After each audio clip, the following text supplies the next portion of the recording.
maybe I should just dive into some questions now before Sure. I don't want to lose you again. Um, Congratulations on the nomination. I'm sure everyone says this, but I have like we were downstairs recording. There's like so much drag race stuff all over my house. I just put up a picture of all of the it's chocolate in like a It seven was picture frame. chocolate. Yes, It's it was chocolate. chocolate. Finally, we got And I chocolate. and I do want to ask about that in a second, but the Rusical is very synonymous with the show. You've directed a couple episodes of Rusicals, Trump the I've done them Rusical, all. Farm. Oh yeah, I've done them all. Okay. I guess Yeah. I wanted to know, like, from your perspective, 'cause I'm a musical theater boy. What, in your opinion, makes a good Rusical?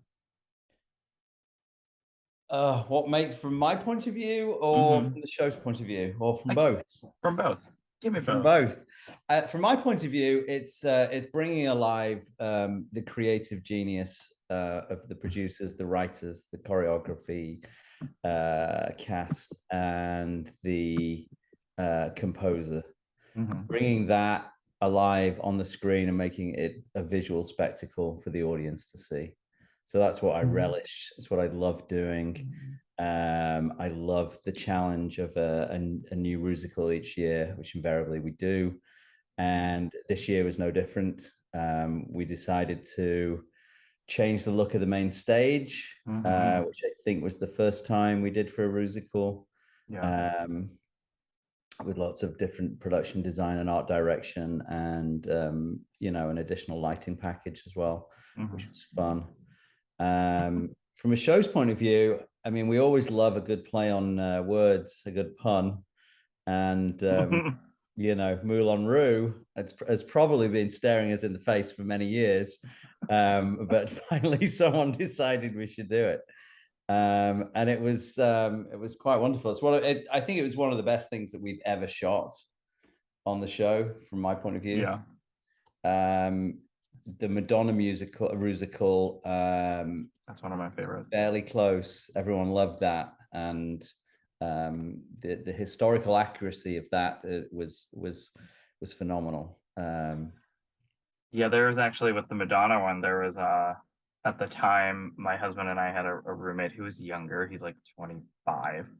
And I come downstairs one day and I saw that he was watching on YouTube like a supercut of all of the Madonna musical references with like the Yeah. actual references. And I was like, you know all this, right? And he was like, no, I don't know. I don't know any of this. And I was like, I like it almost was it fainted. was it was genius. It The was Madonna, oh but I think they're all genius, and I think that this was genius in its own special way. The way that the cast mhm. really stepped it up with not only their drag but also their performances. Yeah. Uh, Well, I mean, this one felt so epically romantic too, because I did want to ask about the like some of the cinematography, I guess, throughout the season, because I think the way that the season was shot has been getting a lot of attention. I think I how many times I've seen the meme of that Bosco Lady Camden lip sync with the way that it was the sort of can't think of the right word, the the, setup the of that rack shot. focus from one Yeah, to yeah. another. Yes, the rack focus. The That's I rack know exactly. focus, the Yeah, pull, the focus pull, and we yeah. do enjoy a good focus pull on the show, as and when we can get it during Uh, during that performance. Yes. and I Um, was yeah. Sorry, go I ahead. don't know whether it was super consciously shot the past season in that way, um, but it's nice that people recognize responses when we do them. Well, even the way that Moulin Rouge is shot, which also, yeah, sort of staring you guys in the face, Moulin Rouge. I think I remember like, oh wow, that is like the most natural titled musical Of that we've had. course. But even the way that, the part of in the I'm in love section, the way that the camera moved, I've never seen the camera move like that on Drag Race. I mean, that was wonderful. With Leland, is Yeah, that what yeah. you? The way the Yes. camera's like swirling around. Well, you know, I mean, it all depends on the choreography, and our choreographer was spectacular, as it is every year, as they are every year, and it all depends on, you know, the performance, and the choreography and the music and how it all plays in my head, and how, you know, how I want to figure out to shoot it, and that really did lend itself to a kind of ethereal way of shooting it in a romantic way, and really sort of conveying the two performances and how they felt on screen. And I wanted to really punctuate that within the Rusical, and I think it came across pretty well. Yeah. And I also have to thank you for all those capturing all those beautiful men in corsets. I just wrote men in corsets. It's on the margin of my paper. Men in corsets. I'll let you into a secret. Whenever we shoot a Rusical or something like that, I do dedicate a camera to shoot the men in corsets. That alone is worth another Emmy in my opinion. So thank you very much. Sometimes they make the cut. A lot of the time, sometimes they don't. Okay. I think you got lucky this year. Yeah, it was very generous for the audience. So yes, I have to thank you for that. I do want to ask about sort of the build of that episode, just because I mean, we have the Bosco Camden feud at the beginning. I mean, they won, like, I think it was an MTV award for that. That's right, they did, yeah. Which is great. I saw Bosco recently. She came to my town. I'm waiting for Lady Camden to reschedule her appearance here. She was sick over July 4th weekend. She was supposed to come. She was my favorite queen this season. I love her. I guess from a directing standpoint, when you see something like that brewing, how do you sort of like lean into that and pull back from that? Like the feud at the beginning of the episode. Well, the way I look at it is that you like to play the full story arc. Hopefully with a resolution, which either plays out, which is either an episodic arc or a seasonal arc, or just a couple of seasons. So it's something that we do like to, if it's something that we think is going to you know, be of interest or really punctuate the season, then it's something that's definitely leaned in towards. I will say, when I found out that this was the episode on the ballot, I was so excited because I loved the episode to begin with. Love the Rusical. Love seeing the you know, I feel like this Rusical especially, you can feel like the energy in the room. But I also realized, I was like, this episode has everything. This has I'll let you into a secret. I chose the episode. Oh, you did? Yes. It literally, because I literally forgot. I was like, oh yeah, it's the Rusical episode. And then when I rewatched it, I was like, oh, there's the fight at the end. And then I was like, oh, this is the Golden Chocolate Bar episode. I had completely forgotten. And I was just like, I said to somebody, I was just like, this is one of the best episodes of the season, if not the best episode of the season, because it has so much stuff in it that us Drag Race fanatics like cannot well, from my point of view, it also had so much stuff in it as well.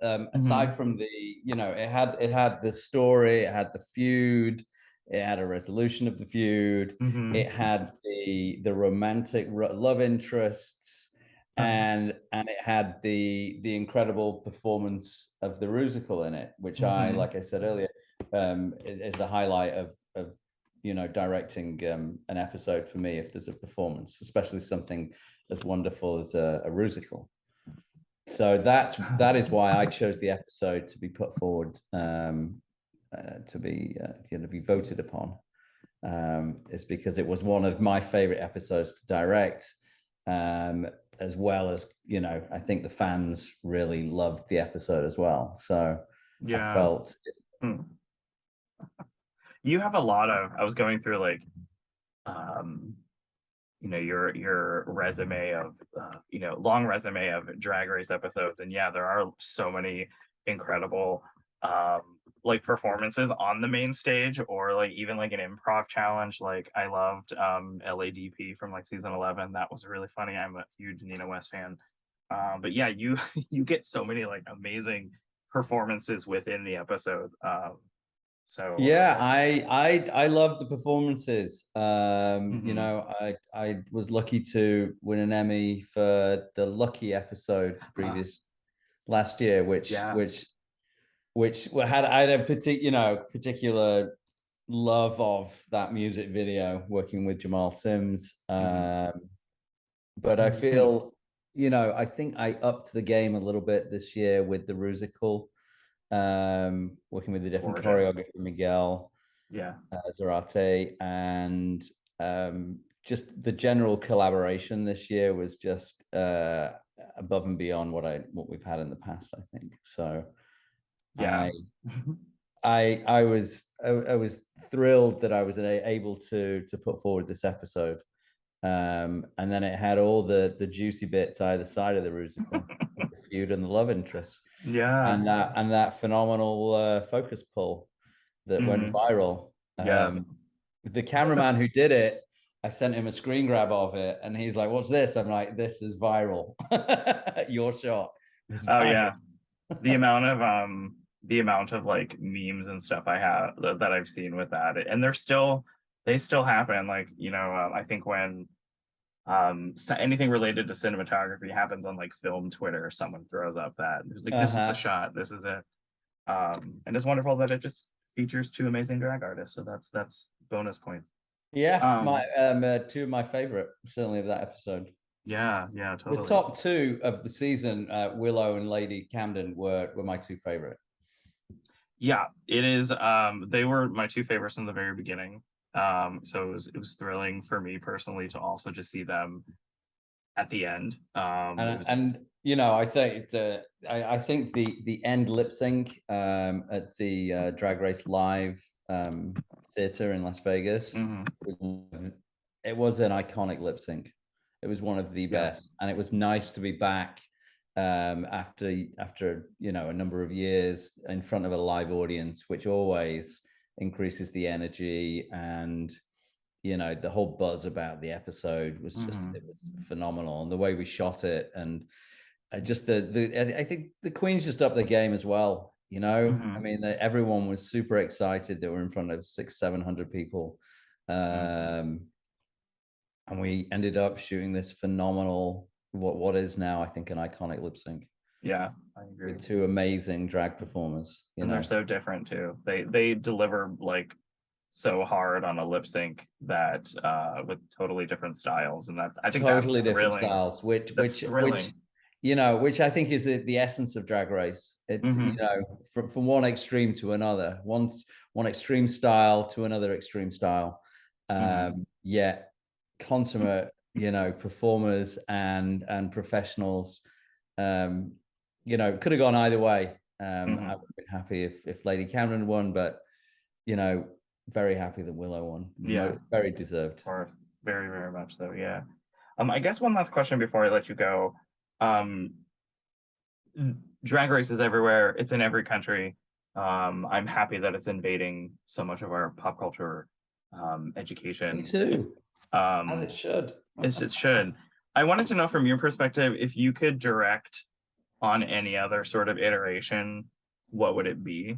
'Cause I know like Oh, every other different country has such a different perspective than like obviously something like Canada is different than Philippines is different than America. And I was wondering if you could well, take a stab. they've taken, which I'm quite flattered. They've taken essentially my footprint, my camera plot, my Mm, essence of actually shooting the show, the basic essence of shooting the show, and lifted it out of what we do in the States and put it into each country, and then they've added their own sort of regional nuanced hmm. um, infusions in it, depending on which country they're in. Hmm. um I would love a crack at the UK version just because I'm Yeah. British. I mean, Yeah. Right. kind of would make sense. That would make sense, I'm right? not quite sure, how I'd fare in the Philippines.